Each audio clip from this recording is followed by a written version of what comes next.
Hey, is this thing on?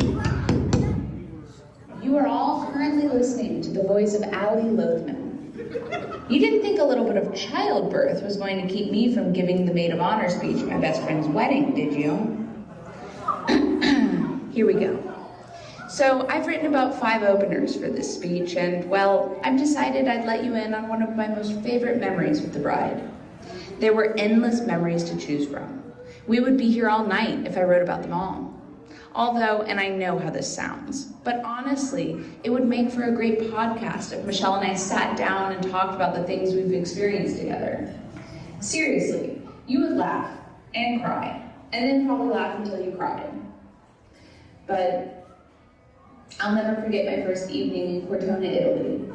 In true Michelle fashion, she had whisked me up and down the incredibly steep, winding roads that Tuscan city was perched upon. She had planned my first day to a T. She showed me an ancient mummy preserved in a church, and I think that may have been the day I was hit by the car and then promptly asked out on a date by the Italian man inside that car.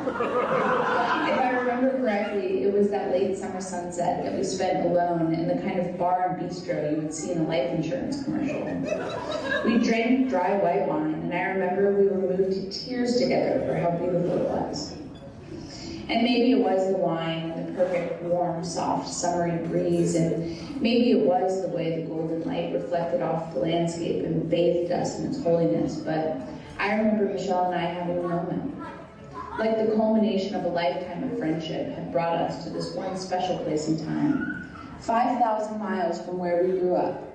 Everything we had been through together, all those dead salamanders, the house fire, the boyfriends, the breakups, just growing up, the jobs we worked at together, the computer games we played over the phone with each other for hours on end, the art, the poetry, and the time you were the bass player in our friend's band.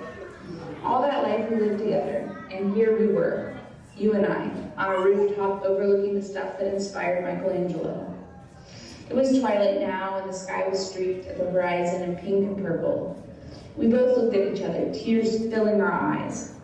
I remember being so truly grateful for your friendship. It was a rare moment of clarity for me at the time.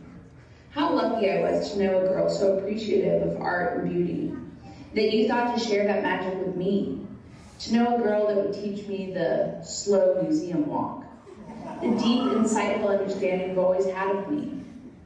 Sister. The word hit me like a ton of bricks. This was our sisterhood. In fact, I